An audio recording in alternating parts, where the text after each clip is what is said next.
Okay, hello everyone. We are more than happy to be here today at this year Google GameCamp. And as you probably heard today, we really, I think, learned a lot and find a lot of interesting stuff. And we will try to continue in this way. So we should start it. Yeah, the lunch was like a half an hour ago. Half of you are already probably sleeping, so let's give a little exercise with the question. Raise of hands. Who here has problem with creative fatigue? Couple of people, yeah, full. So our topic today is tackling creative fatigue and best practices in testing creatives. So we're gonna probably try to answer a couple of your questions and help you deal with that problem. Yeah, but before that, let us introduce ourselves, please. So this is Stefan. He's great, humble guy, passionate biker, even better creative lead. So please give a round of applause for him, please. Thank you for that introduction. Thank you for the round of applause. And to my left, you can see a man of many skills and in interests. He's a DJ, a CS:GO streamer, a biker as well, and above all, a great user acquisition lead. So here is Ramiz. We call him Raka. I'm shy now. Okay, so yeah, we are coming from two Desperados, self-dependent gaming studio based in Belgrade. We have two live titles called Voka Voka and Wireless Quest, and that game's kind of acquired for in their history like over 30 million downloads, and we are now over kind of 70, 80 people now. You can find 10 more in the crowd. Two Desperados are here. So today I'll go short now what we're gonna talk today. So we will go cover testing and creative fatigue. So you will, I think, have better understanding what is creative fatigue, how our creative process look like, how usually creative life cycle is in our case, how much it lasts in the campaigns, etc. And at the end, we will point out how small details can make a big difference. So before all of that, I want just to give kind of short overview because 3 years ago we were here. We were kind of just starting our UA journey. At the moment, we was kind of live only on two channels. Only I said only because today it is 7 where we are live now today. But I think what is more important on which we will talk today, where we tested creatives. So we tested creatives on the 4 networks: Facebook, Google, Apple search ads, and also on the Iron Source. I'll go a bit more into detail after, so we can continue. But before all of that, I think we are sharing many similar issues. Let's say it like this. So how do we define winning creative? We invested so much money and time and effort in building this content, but it doesn't work. Legacy creative or evergreen, when Richard said, always wins. And also at the end, how does this bad looking shit works? That's also some common stuff that we see, and I think we can all relate to it. So in order to understand this, we need kind of to see what is creative fatigue, how we spot it, how we tackle it, how we track. So in our case, as you probably heard also the previous presentations, we follow the key metric, which is IPM. So here you can see, for example, the right example of some creative and their life cycle. So by the time, as you can see on the weeks, you can see the trends, how the IPM goes. For someone, if you don't know, IPM is how much installs you have per 1,000 impressions. So we follow that. We see, for example, as you can see on the last few weeks, that performance is declining, and we sit down. We need to talk. We need to see how we react, what we do, what is most common. We need to implement some new creatives. And before putting that new creatives in the campaign, they need to be tested. Because I think here it's a lot of companies who are smaller or bigger. You can do it testing on the two ways: organically, so you can do it on your social media. For example, you can post a video on your Facebook page, ask for opinion. You can do an internal survey. You can ask your company colleagues to see how they will react, how they what they comment, what they like, what they don't like. They will don't like maybe the color, or they will think that that ad is not representing your game. Or you can post your video, for example, and creative in the community groups. I think all of our games have some community groups, so you can share your video there, and you can see opinion. But more common way is to do it through the paid channels. In the most cases, depends how where you advertise on. Usually, people do testing on the ad networks, on the paid social media, for example, on TikTok, Facebook, Instagram. Only depends where are you looking for your audience, or you can do also a paid survey. It all depends. Now I'll go shortly to explain that four networks that we were testing and how we test today. So back then we was testing only on Facebook, and by the time when we started growing up, there was a need to test on another channels. So by the time we scaled the Google, which became our I don't know #1 channel for user acquisition, so we needed to start testing there.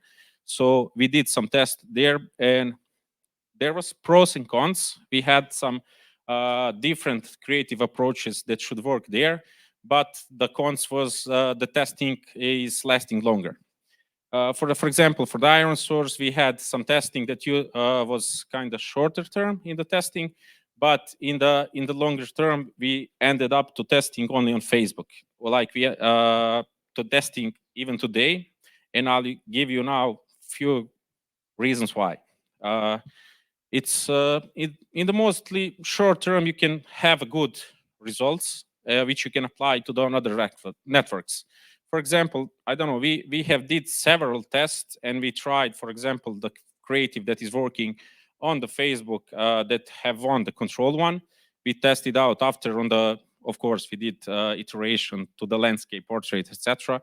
We tested on the another networks and it showed that actually works good. Second reason is you don't need to spend so much money. On the Google, you might spend maybe several, maybe hundreds, I don't know, or maybe thousand or more.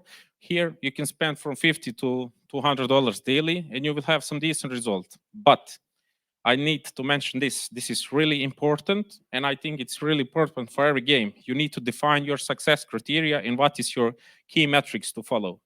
In our case, for our games, we have two key metrics that we follow up. It's IPM, as I mentioned, install per mile, and purchase. So in some cases, for example, we have a control one in the test, and we put 3 to 5, depends, and we do it usually once a week. So we have 3 to 5 new creatives that we want to test out, and we follow the IPM. If the IPM is higher, we say, okay, we have 1 or 2 new winning creatives, and it need to go now in the second test, which is in the live campaigns.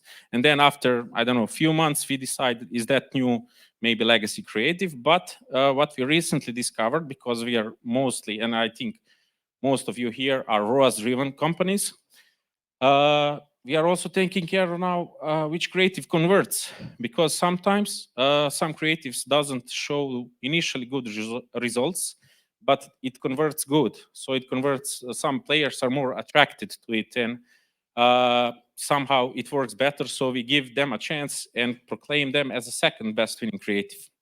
And what was also additional, I think, really big learning that we find out that this is not this approach that I explained now. It's not only just wasting money. It's long-term ROI profitable, which is good. So it's kind of you're having two shots at once. So you have the test, you have the learnings, and you have some money back. How much we did we test last year in order you to understand for the Wireless Quest, which is our main product that we are having the bigger budgets and everything. We tested more than 300 creatives, and we have like 7% win rate, which is, I think, not so bad. And for the Waka Waka, we tested a bit less, as I mentioned, because it's the smaller part of our UA budgets and focus at the moment. But there we had like 10% win rate, which is interesting. And now I lead to Stefan to say a bit more about creative process and how it looked like from the start. So please. Yeah. Before all of the testing can be done, you have to create creatives. Yeah. So we mainly focus on videos, and I'm gonna explain our creative process for the videos. First thing I want to mention is include everyone. Yeah, that's a big thing for us. We usually, for creation of our creatives, we include everyone in our team. So we include user acquisition guys, we include marketing video editors, animators and stuff, we include marketing artists, but we also include community managers and product managers as well, product marketing managers as well. Why is that important? Because everybody has a unique perspective on things. They all have access to the data, they all sift through the data. I mean, all of us together sift through the data and find the things that we could do better, where we can improve, and what new we can try. So here's our marketing video creative workflow. Our two main sources of video inspiration, to say, are previous experience and industry research. I'm going to go into depth in both of those a little on later, but I'm going to explain it real quick right now. Industry research, self-explanatory. We spy on the competition, mainly all of you guys. Yeah, so we use the platforms where the viewing of the market of the competition is available, and we check out the trends, we check out the gaming videos, and we usually find and draw inspiration from that. Yeah, so previous experience in industry research culminate in a brainstorm. We usually gather around, think of a couple of ideas, and we write them down into the script. Then from the script, we create assets and produce 3D stuff, 2D stuff, videos, whatever it's needed, and that all culminates in a final video. So we do that a couple of more times, and it all comes together in the UA campaign. We gave that to Raka. I'm kidding. He sets up a test, and after the test is done, after a week or so, as Raka said, we have data, and we get around it and look at the data and try to come to conclusions. After all of that data and everything goes into the previous experience, and the circle goes on and on forever, probably. Yeah, one thing I want to like to mention is chasing pop culture trends. So as Raka mentioned, we did a lot of tests last year and the year before that, and for a couple of years we've been doing UA, and chasing trends is something that's all on our minds usually. So we tried it a couple of times. We tried when the Cyberpunk was big, we tried when Squid Game was big, and we tried memes. And the funny thing about all of them, they failed. Yeah, you probably know it. Why did it fail? It failed because trends, usually pop culture trends, have a small window of time, and you have to brainstorm, you have to create a creative, you have to test it, you have to put it into a campaign. Usually it takes time. While the thing is up and running, the trend is gone, and you're stuck with a creative that doesn't work. Yeah. So what does work for us? We tried, this is our approach. We separate creatives into two categories. First category is safe concepts. We call them like that. It's self-explanatory. Those are things we already know. Those are the things that can be produced really fast. We can do it in a couple of days or even less. And they're usually simple. There's usually gameplay or a couple of other things in it. And there's the other category that's experimental concepts. Those are usually things we haven't tried, something we didn't dare to do before. Those are usually new and exciting, and usually higher production time and effort. So all of those creators are created in one of two ways. First way is previous experience. Here I have an example of an old winning creative that worked for us, and how did we reiterate it and made it into something better. We gave the data and things to a creative person, let the creative person be a creative person, and he reiterated and made something new. For us, it was a new creative thing, and it was one of the new creative winners. And the point of it is you should let creative people be creative and give them the data, and they're gonna produce interesting results. The other thing is industry research. We look to inspiration and adding clear motivation, and we add clear motivation to it. For this example, we took are not our direct competitor, which is a thing you should keep in mind as well. You can look your direct competitors and indirect competitors. Wordscape's game is not a direct competitor. In this example, we found the theme of relaxation and the theme of real life backgrounds in their creatives, and we thought, well, that's fun, we can try that. And we created like a concept of real life backgrounds behind our gameplays. So we thought, how can we improve on that? And we added motivation. In this particular case, is going to be relaxation. And we got out with a new winning concept. It's like a homey thing in the office. You're playing the game and relaxing. So yeah, this one was a winner as well. And now Raka is going to go through its life cycle and try to explain what happened with it. Yeah, thank you, Stefan. So yes, now, as I mentioned before, how we test, how we usually do it. So we need to put this creative in the creative testing, like we regularly do. So we start a launch test with versus control one, and we have to define, for example, I don't know, some minimal thresholds if you want to be maybe impressions or I don't know installs in order to see which creative is doing better. In this particular case, like Stefan explained how we got to this new creative, we put it in a test, and what we actually achieved is the 80% higher IPM and 37% lower CPI, which was for us huge stuff. But that is not the end. So that needs to continue every time, and we need to follow same that creative in the ongoing campaign. This is the particular result for this one. So as you saw, we got a new winning creative, but by the time it reached his or her peak around July, so we had this creative for a month. In our case, that worked really good. It all depends how much, for example, are you spending money, how much impressions you get. It all depends when creative fatigue will happen. For us, for this creative, it started happening around June and August, and then, of course, again, we decided to do something. So we decided to do some reiterations, and now I'll need your help. You can now have options to vote, because you will see at the first glance it's kind of completely similar creatives. I hope I will play all of them now. So we can start voting. For example, for this creative A, please raise your hand if you think that this first iteration was better. Someone? 2 persons? 3, 4? Okay. Okay, for the creative B, please raise your hand if you think that B is better. Okay, 5, 6, 10. Okay, and for the creative C, raise your hand. Oh, you're all hired, guys.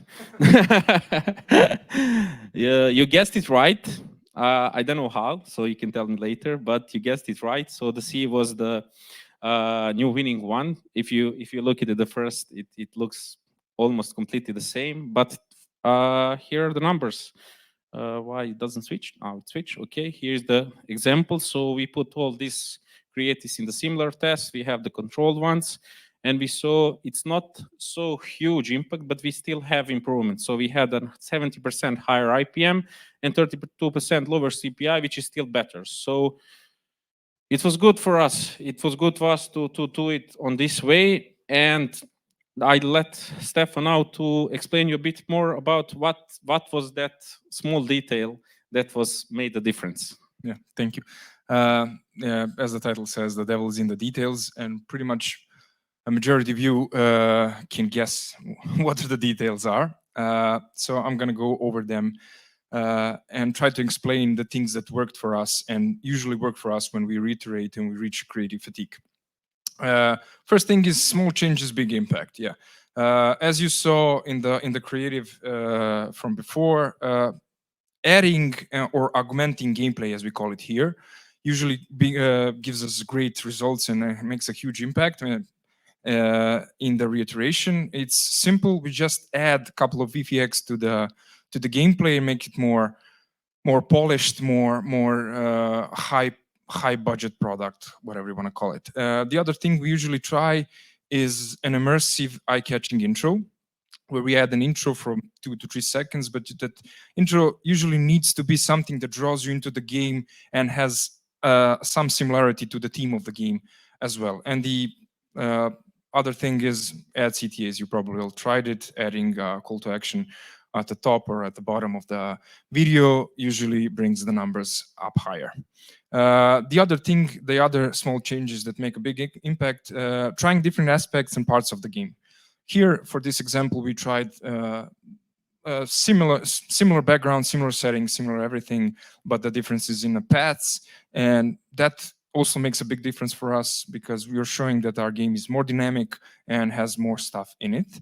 And one thing to keep in mind and consider when creating UA creatives, mastering and editing music and sound effects usually has a better result. When we took the control creative and gave it to our audio engineer guy, and he went over it and adjusted the levels and stuff like that, added new music and new SFX, we had up to 84 higher IPM on that.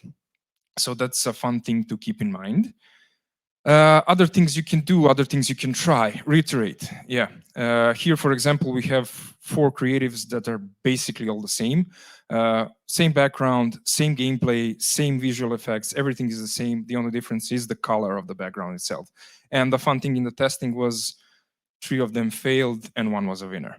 And the margins on them were quite high. The green one, for example, was much better than the 3 on the right. I mean, yeah, left.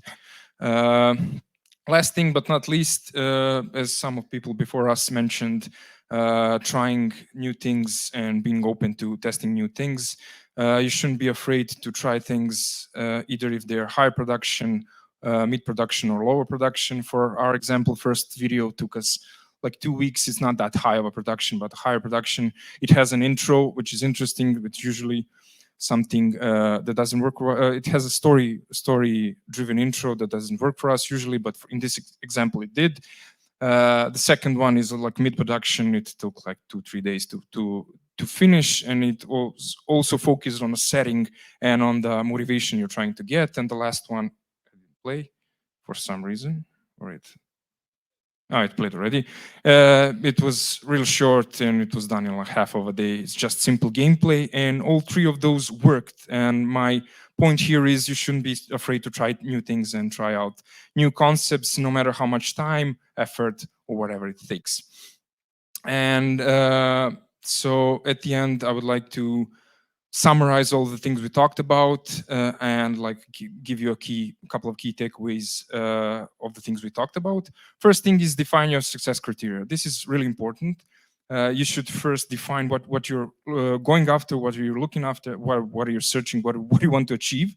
And after that, you can plan out the rest of the things much easier, and you know where to go. The second thing is include the whole team. I mean, the whole team, everyone you can include. The more the merrier. And yeah, that's just simply because everybody has good points and can challenge ideas in creative and new ways. The fourth thing is don't be afraid to test different approaches. So yeah, as you saw in a couple of examples, you should try everything. Whatever comes to mind, just test it, and the test will tell you, yeah, it's good or it's not good. And the last but not least, the small details make a big impact, as we shown in the previous slide. Adjusting small things like VFX or something like that can make an impact, or just editing the music and the audio can give you different results. So that's pretty much all from us. We're open to questions now. So yeah. Yeah, thank you.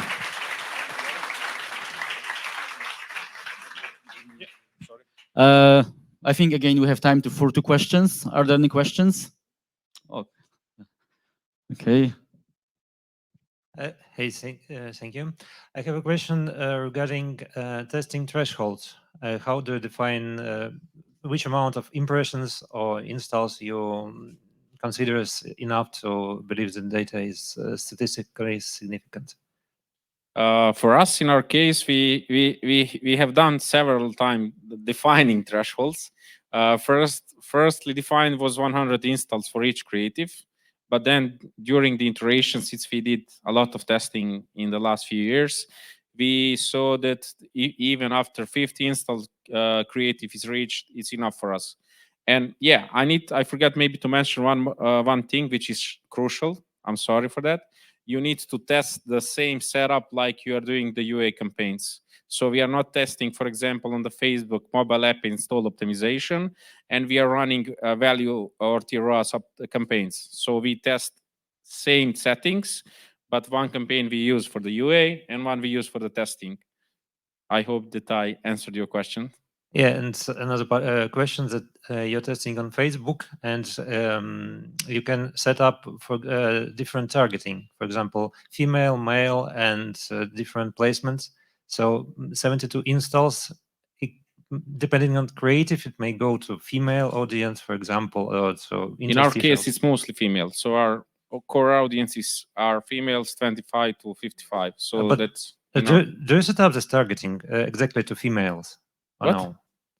Do you set up campaigns targeting only females or no? yeah. Okay. Only females. Yeah. Okay. That's it. Thank you. You're welcome. I had a similar question on reliability of the data, because I see you are testing creatives with like last event in the pipeline in a purchase, and for some reasons I know Google machine learning needs 20 conversions to learn, and you only need 2. That's and even with this approach, do you have, when you're scaling, do you get confirmation of these small level tests? That's one. And the second smaller question is just, how do you, don't you get like copyright stuff with these Squid Game creatives? Is it on Facebook? I think on Google, the campaign will be like shut down very soon, but maybe it's different rules. How did you have problems with this? I'll answer that second one first. So we don't use any, I don't know, copyright strike. We just maybe use, or we artists are doing, for example, in our way, are writing the everything. So they are like building, for example, for this meme video. Also, we made meme by ourselves that reminds like that. So for the presentation, we took those purposes. But for example, in our case, we was I don't know, drawing everything in order to be our own assets, so we could avoid that any types of the copyright strike. And for this first question you asked, for us, it showed that this is working. So for example, and additional reason why we are testing now today on the Facebook, because we are earlier in the most cases getting some purchases. When we did several tests on the Google, we needed at least 5 to 10 more installs, 5 to 10 more times install. So at least 500 to 1K installs per creative in order to have some converted users. So which was kind of too slow for us. We needed to have a test for 1 month to have a learning. And by doing this approach, and then of course we are continuing our test to our other networks, it shows us that, okay, that creative in the 95% of the cases is working also on the Iris or Google. So I hope that I answered you. Yeah, thank you. Welcome. Thank you very much, guys. Again, You're applause. welcome. And then let's invite Katrina from Gamehouse.